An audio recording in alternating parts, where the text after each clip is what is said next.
um princípio básico sobre a comissão que a gente recebeu e que muita gente ainda não entendeu, por isso se move sem ter o revestimento e por isso se frustra, não vendo os sinais e maravilhas que Deus prometeu.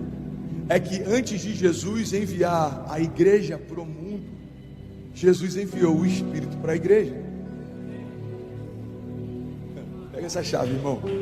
Antes de Jesus enviar a igreja para o mundo, Jesus enviou o Espírito para a igreja. Quando ele fala a respeito do cumprimento de Pentecostes, já era uma promessa. O profeta Joel já tinha falado a respeito disso: eu derramarei do meu Espírito sobre toda a carne. Os vossos velhos terão sonhos, os vossos jovens terão visões, os vossos filhos e vossas filhas profetizarão. Isso se cumpre em Atos 2. A Bíblia diz que estavam todos reunidos num só lugar, até que veio sobre eles um derramamento de poder. Ali a igreja foi batizada com o Espírito Santo, e a partir dali a gente começa a ver uma liberação de poder. Antes disso a gente vê Pedro fugindo de Jesus, dizendo que não o conhecia. Depois disso a gente vê Pedro fazendo uma pregação e milhares se convertendo. Antes disso a gente vê Pedro não entendendo a redenção e tentando poupar Jesus daquilo que era o propósito dele, tentando ferir um soldado para que Jesus não vivesse o destino profético que precisava viver. Depois de Atos 2, a gente vê a sombra de Pedro curando. O que mudou entre um Pedro impulsivo e um Pedro transbordante? O que mudou entre um Pedro que está fingindo que não conhece Jesus e um Pedro que é a expressão de Jesus caminhando pelas ruas da cidade? O que mudou é o revestimento de poder. A autoridade que Deus nos deu como igreja não fala a respeito de uma boa mensagem sobre quem Ele é, mas fala a respeito de um revestimento da natureza que Ele tem. Então, quando eu estou revestido de quem Deus é, o meu poder e autoridade não está só no que eu falo sobre Ele, está no quanto dele flui através do que eu falo. Você está comigo? O próprio Jesus, a Bíblia diz que quando Ele ensinava, pode botar só um pouquinho mais baixo, enquanto Ele ensinava como quem tinha autoridade. Uma das passagens que eu mais amo, irmão, é quando a Bíblia diz que os religiosos enviaram soldados para prender Jesus, e aí eles voltam sem Jesus. Os religiosos perguntam para eles: onde é que está o homem que a gente mandou vocês prenderem? E a resposta deles é incrível, Silvão. Eles falam: a gente nunca ouviu alguém falar como aquele homem fala. Os soldados chegaram diante de Jesus, e era tão glorioso o que Jesus carregava, que eles não conseguiram capturar Jesus. Qual é a diferença entre Jesus e os religiosos que falavam das mesmas coisas? É que os religiosos falavam sobre uma ideia, Jesus era a mensagem.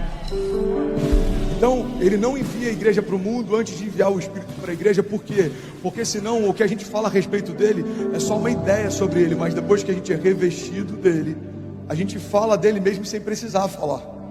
Olha o que Jesus fala, irmão, isso é muito poderoso. Ele diz: vocês vão pregar em todos os lugares, vocês vão até os confins da terra, vocês vão batizar no meu nome, vocês vão ser usados. Eu estou aqui parafraseando, mas ele coloca um parênteses, ele diz: mas permaneçam até que venha sobre vós o revestimento de poder. Irmão, o que Jesus está dizendo é: vocês vão viver todo esse id, mas antes disso permaneçam até que venha sobre vós o revestimento de poder. Irmão, eu estou te impulsionando, te encorajando a assumir governo e autoridade, mas eu preciso te lembrar que esse governo e autoridade só existe quando você estiver revestido dele.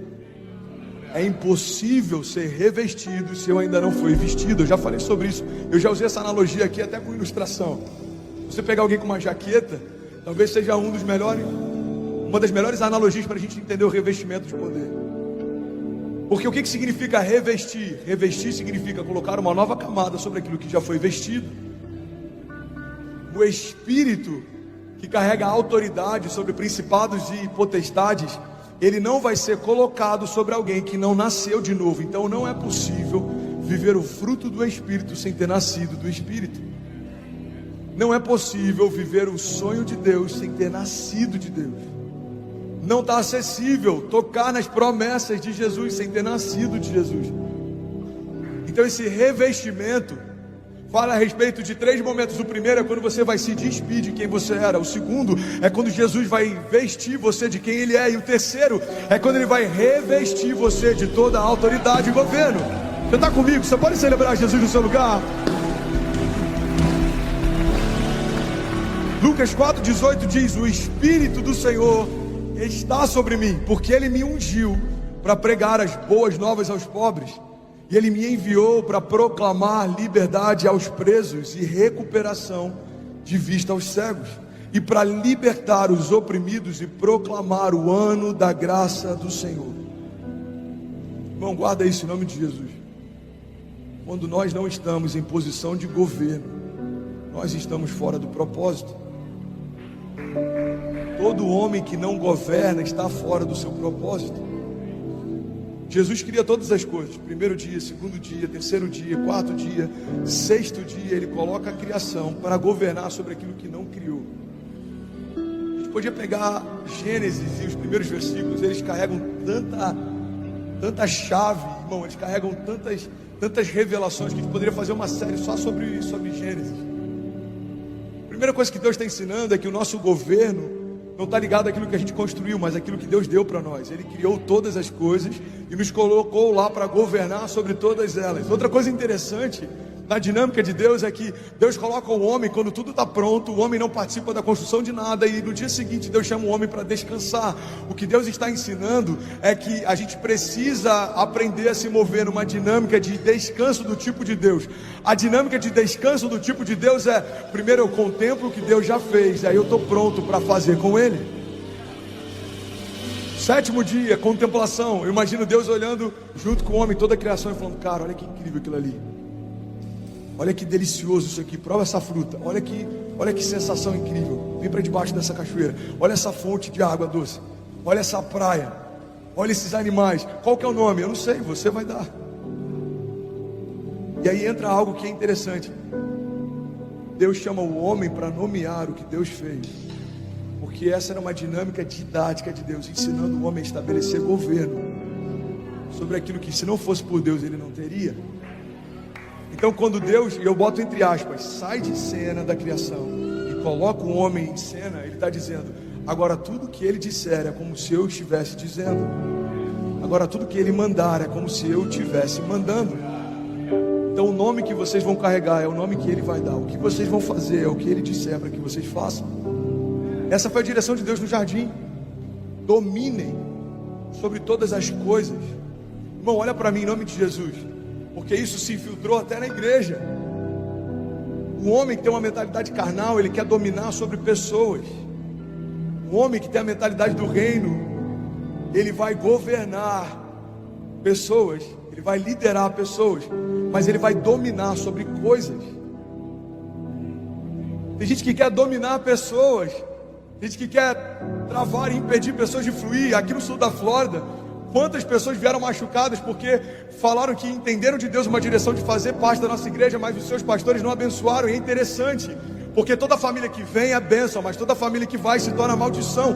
Isso é uma mentalidade de domínio sobre pessoas. Deus não nos chamou para dominar pessoas, Deus nos chamou para dominar coisas, mercados, business, negócios, estruturas, sistemas.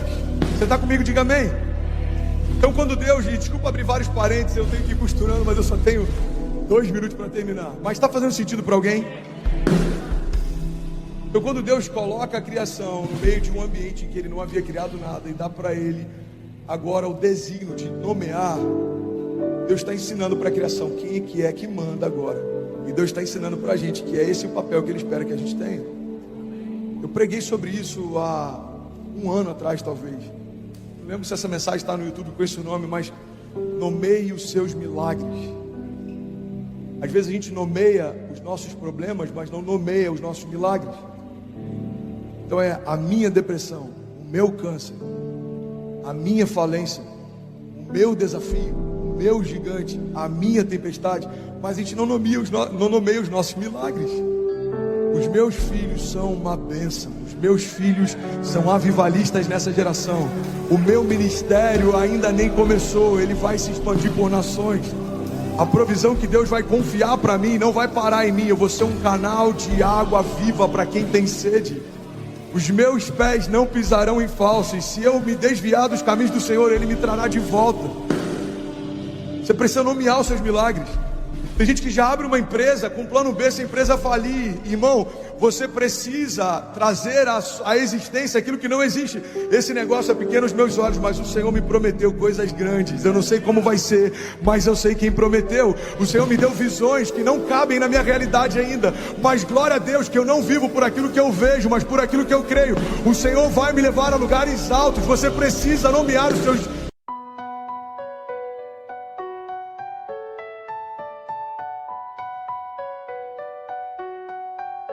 Such into eyes, lost and letting in the blue. A sea of emotions where I'm lost thinking of you. Your touch is a wave that crashes on my skin. Sent away of our love within. I'm lost in your ocean where the tides are high, drowning in the moment. I'm never saying goodbye. In your love I'm free where the darkness shines. Lost in your ocean, I'm home, I'm mine.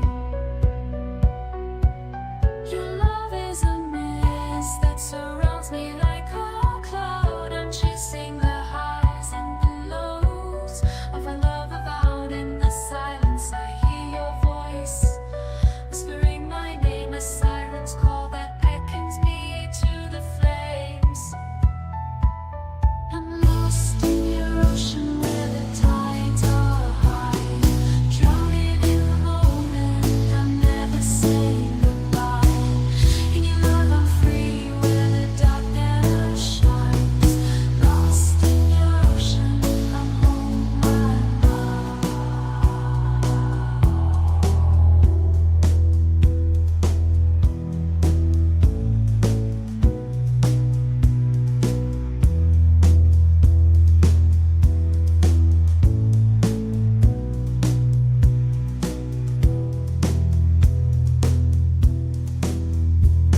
in the darkest night, you're my guiding light, a beacon in the storm that navigates me through the fight.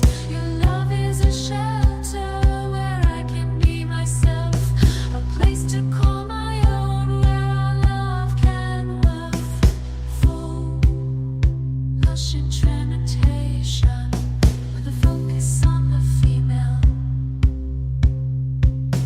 I'm lost in your ocean where the tides are high, drowning in the moment. I'm never saying goodbye. In your love I'm free where the darkness shines. Lost in your ocean, I'm home, I'm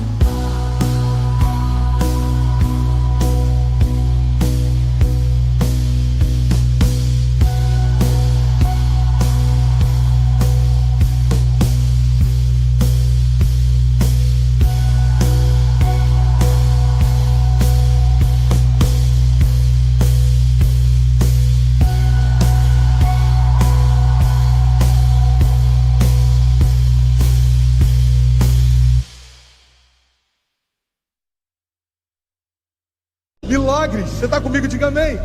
E aí, tudo bem? Você acabou agora de assistir um vídeo. Se você ainda não está inscrito, já se inscreve também no nosso canal, ativa esse sininho aqui embaixo de notificação e toda vez que eu fizer uma live ou estiver transmitindo uma mensagem ao vivo, você vai ser um dos primeiros a saber. Mas eu deixei mais 2 indicações aqui que eu espero que façam muito sentido para você. Então já aproveita e clica para assistir a próxima mensagem, beleza? Seja bem-vindo ao time de incendiários e eu espero de verdade que essas mensagens mudem a sua vida como elas têm mudado a minha também. Até a próxima. Valeu, man. Até a próxima. Valeu.